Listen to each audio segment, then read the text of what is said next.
देखिए बहुत सारी जो बीमारी है होती है स्किन को लेके, बहुत सारी बीमारी है, लेकिन अभी के टाइम में बहुत ही कॉमनली फंगल इन्फेक्शन को लेके ओपीडीज़ में आते हैं और बहुत बार बहुत फिजिशियन को पास हो जाते हैं, बहुत बार नंबर ऑफ ट्रीटमेंट वो लेके आते हैं और रिकरेंस बहुत ज़्यादा कॉमनली होता है। तो इस टाइम में हम उस रिकरेंस को कैसे रोकें, वो फंगल इन्फेक्शन को हम कैसे ट्रीट किए, तो इसी के बारे में आज हम डिस्कस करने वाले हैं कि उसके कारण कौन-कौन से होते हैं, उसके लक्षण कौन से होते हैं और उसकी ट्रीटमेंट कैसे की जाती है। तो जो फंगल इन्फेक्शन होता है ये हमारे स्किन के ऊपर के हिस्से का इन्फेक्शन होता है जिसको डर्मेटोफाइट बोलते हैं या टीनिया बोलते हैं। फंगल इन्फेक्शन जो होता है, जो फंगस होती है, वो शरीर के विभिन्न पार्ट में विभिन्न प्रकार के नामों से जाने जाते हैं। जो इन्फेक्शन होता है वो विभिन्न नामों से जाना जाता है जिसका नॉमेनक्लेचर हम बोल सकते हैं। अगर सर का हो गया तो उसको टीनिया कैपिडिस बोलेंगे। फेस को हो गया तो उसको टीनिया फेशियाई बोलेंगे। एक्जिलेमा हो गया तो उसको टीनिया एक्जिलाई बोलेंगे। बॉडी ट्रंक में हो गया है तो उसको टीनिया कॉर्पोरिस बोलेंगे। पैर को हो गया टीनिया पेडिस बोलेंगे। तो ऐसा नॉमेनक्लेचर रीजन वाइज होता है। जो फंगस इन्फेक्शन होता है वो किसी भी व्यक्ति को हो सकता है, चिल्ड्रंस को लेके ओल्ड एज तक, मतलब जो बच्चे हैं उनसे बूढ़ों तक किसी भी एज ग्रुप में ये फंगल इन्फेक्शन हो सकता है और उसका जो स्प्रेड हो वो बहुत ज़्यादा कॉमनली बहुत वास्ट होता है, बहुत ज़्यादा फास्ट ग्रोथ होती है उसकी। तो ये फंगल इन्फेक्शन हमने देखा कि किस जो फंगस है उसको टीनिया इन्फेक्शन बोलते हैं और डर्मेटोफाइटोसिस बोलते हैं। तो कॉमनली शरीर पे वो ग्रो होने वाली वो एक फंगस होती है जो हमारे शरीर का स्किन में जो मॉइस्चर होता है, जो पसीना आता है, वो पसीने की वजह से अगर शरीर में स्किन में अगर मॉइस्ट रहे हो गए तो वो फंगस को फंगल इन्फेक्शन के लिए वो फेवरेबल कंडीशन होती है। तो फंगस एक फंगल इन्फेक्शन ये जो हमने देखा कि एक कीटाणु है और वो शरीर के अंदर स्किन के ऊपर वो ग्रो करने लगता है। तो बहुत बार क्या होता है कि इनिशियल लेवल पे वो कहीं पे ऐसे दाने जैसा रेड पैच कहीं शरीर के किसी स्किन के कहीं ऊपर वो आ गया हो, उसको बहुत ज़्यादा खुजली होती है और बहुत सारे पेशेंट वहाँ पे खुजाते हैं और 2-3 दिन में वो ऐसा गोलाकार एक पैच बन जाता है। वहाँ पे जो गोलाकार पैच में जो बीच का हिस्सा होता है वो क्लियर नॉर्मल रहता है और बाजू के वो गोलाकार जो हिस्से में एक ऐसे दाने जैसा वो रिंग पैच हो जाती है, उसको रिंग वर्म बोलते हैं, इसलिए उसको रिंग वर्म बोलते हैं। और वो किसी वर्म की वजह से नहीं होता है, उसका अपीयरेंस की वजह से उनका नाम रिंग वर्म दिया जाता है। तो ये कैसे होता है, इसका फैलाव कैसा होता है, इसका संक्रमण कैसा होता है?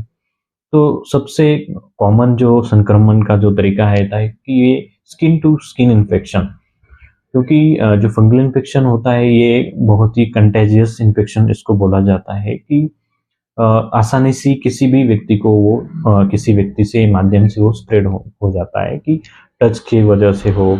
बहुत बार ऐसा होता है कि अगर भीड़ में हम जाएँ, किसी व्यक्ति को अगर फंगल इन्फेक्शन है और उसका हमें टच लगे तो भी वो ट्रांसमिट हो सकता है। बहुत बार जो हम बार्बर्स के यहाँ जाते हैं वो दाढ़ी कटिंग करने के लिए, तो बहुत बार वो जो क्लॉथ्स इस्तेमाल करते हैं कि अगर किसी जो इंडिविजुअल है उनका उन्होंने दाढ़ी वगैरह किया है और वो जो टॉवेल है वो उससे उन्हें पूछा है और दूसरे व्यक्ति को सेम टॉवेल यूज़ किया है, तो उसी की भी वजह से वो ट्रांसमिट हो सकता है। कई बार जो हमारे घर में पेट्स होते हैं, जैसे डॉग हो, कैट हो, तो उनके वजह से भी वो ट्रांसमिट हो सकता है। और एक बहुत ही कॉमन मोड ऑफ ट्रांसमिशन होता है कि वो जो कपड़े हैं, जो कॉमनली हम अगर फैमिली में किसी को है, जो अगर एक ही हम बाल्टी में अगर प्रॉपर हम डिज़ोल्व करके रखते हैं, जो कपड़े धोने से पहले, तो उसकी भी वजह से एक पर्सन से दूसरे पर्सन को ट्रांसमिट हो सकता है। तो ऐसे वो रूट्स होते हैं ट्रांसमिशन के। अगर और उसको जो ट्रीटमेंट होता है वो डिपेंड करता है कि टेंशन कितना है, कितना फैला हुआ है और सिम्पटम्स क्या है, तो उसके हिसाब से उसकी ट्रीटमेंट अलग-अलग होती है। बहुत बार जो फेयर स्किन पीपल होते हैं इसमें रेड पैची एरियाज़ शरीर में बनते हैं और बहुत बार ऐसा होता है कि इनिशियल लेवल पे जो पेशेंट्स होते हैं बहुत बार मेडिकल में जाते हैं और उसको जो हुआ है वो बोलते हैं और मेडिकल वाले उनको ऑइंटमेंट देते हैं। तो बहुत बार ऐसा हो जाता है कि वो जो ऑइंटमेंट होता है वो स्टेरॉइड बेस्ड ऑइंटमेंट होता है। तो इसकी वजह से इनिशियली 1-2 दिन में वो पूरा डिसेपियर हो जाता है, पूरा नष्ट हो जाता है और फिर से वो बहुत ज़्यादा फैलने लगता है। तो बहुत बार पेशेंट को ऐसा लगता है कि अभी 2-3 दिन लगाया है तो इसलिए फिर से आ गया होगा। तो वो फिर से यूज़ करने लगते हैं और फिर से वो ज़्यादा बढ़ने लगता है। तो वो जो बढ़ने लगता है कि वो स्टेरॉइड की वज़ह से होता है कि स्टेरॉइड जो होता है वो इम्यून सप्रेसेंट होता है। वहाँ पे जो लोकल इम्यूनिटी होती है शरीर की स्किन की वो उसको सप्रेस कर देता है। इसी की वज़ह से उसको सिम्पटम में थोड़ा-सा सुधराव दिखता है लेकिन बाद में वो बहुत ज़्यादा फैलने लगता है। बहुत बार बहुत सारे जो पेशेंट देखने को मिलते हैं कि वो सेल्फ मेडिकेशन करते हैं कि किसी ने बोला, किसी दोस्त ने बोला कि तुम इट्राकेनाज़ोल लो, तुम फ्लूकेनाज़ोल लो या टर्बिनाफेन लो। तो इसकी और क्योंकि ये जो डोज़ टर्बिनाफेन है, इट्राकेनाज़ोल है, डर्मेटोलॉजिस्ट डिसाइड करते हैं कि कौन से पेशेंट को कौन-सी दवाई देना है और कितनी मात्रा में देना है, डर्मेटोलॉजिस्ट डिपेंड करेंगे, वो डिसाइड करेंगे। अगर उसका डोज़ अगर इम्प्रॉपर हो गया हो, तो वो भी आपके लिए नुकसान हो सकता है। क्योंकि बहुत सारे पेशेंट ओपीडीज़ में आते हैं कि वो सेल्फ मेडिकेशन करके आते हैं और कभी-कभी स्टेरॉइड बहुत ही ज़्यादा अगर यूज़ किया हुआ हो इस पेशेंट में, तो वो जो फंगल इन्फेक्शन होता है कि एक अपना मॉर्फोलॉजी और स्ट्रक्चर चेंज करके एक अलग फॉर्म में वो ट्रांसमिट हो जाता है। इसको टीनिया इनकॉग्निटो बोलते हैं कि ये बहुत ही डिफ़िकल्ट हो जाता है डर्मेटोलॉजिस्ट को ट्रीट करने के लिए कि कैसे किया जाए। अभी वो डायग्नोसिस हम कैसे करते हैं फंगल इन्फेक्शन को?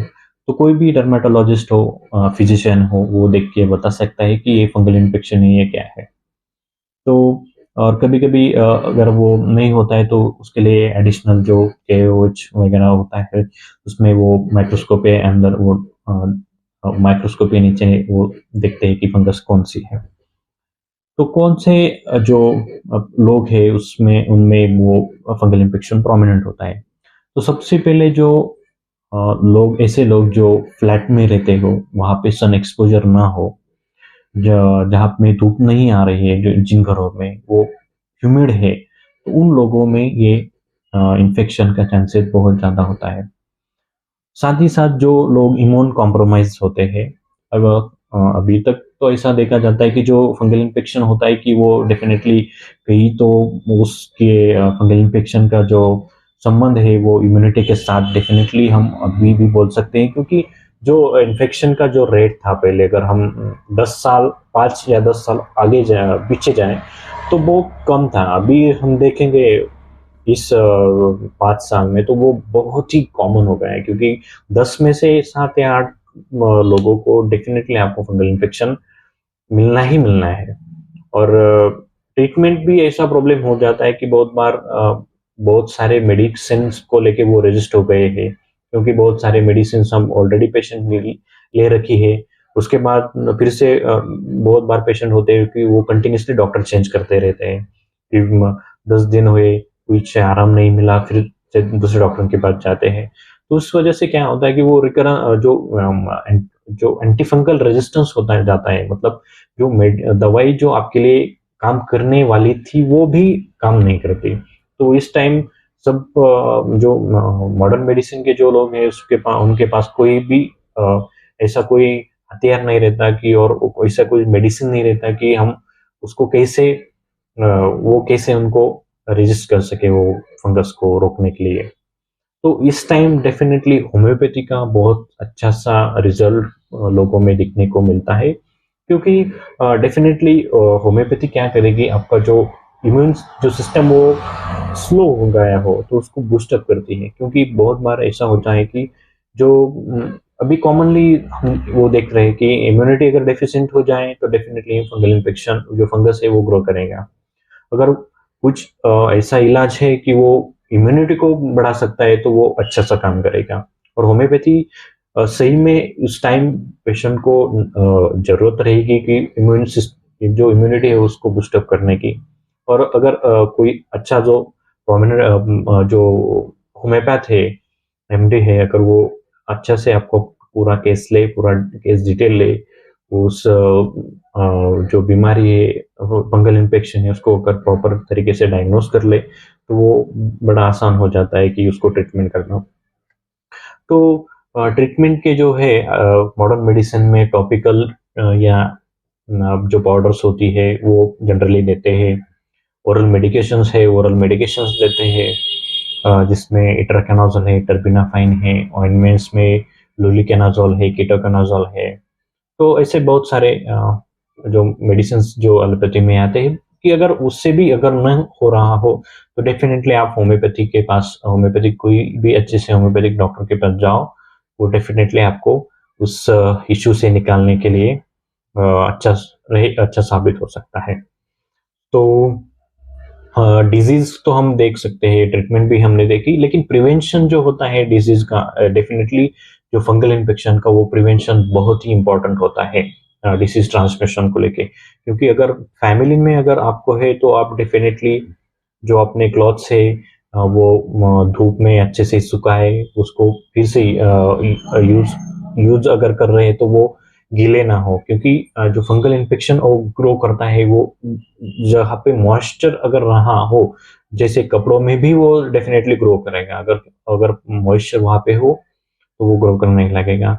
जो नहाते हैं, नहाने के बाद पूरा जो शरीर है उनको पूरा ये करें, पूरा टॉवेल से वही सूखा करे। उसके बाद जो एंटीफंगल्स है, एंटीफंगल क्रीम है, एंटीफंगल लोशंस है, एंटीफंगल जो पाउडर्स होती है वो लगाएं, 2 बार लगाएं, तो उससे वो इन्फेक्शन जो स्प्रेड है वो स्प्रेड कम हो जाएगा। तो और अगर किसी फैमिली मेंबर को है तो उनको प्रॉपर ट्रीटमेंट दो। इनिशियल लेवल पे सेल्फ मेडिकेशन आप ना करो, ये बेहतर रहेगा। जो स्टेरॉयडल ऑइंटमेंट है, वो स्टेरॉयडल ऑइंटमेंट डेफिनेटली आप यूज नहीं करना, मतलब नहीं करना। अगर स्टेरॉयड आप यूज करेंगे तो डेफिनेटली आगे में आपको दिक्कत हो सकती है। So thank you so much for watching this video. I think this video is helpful for you. So thank you.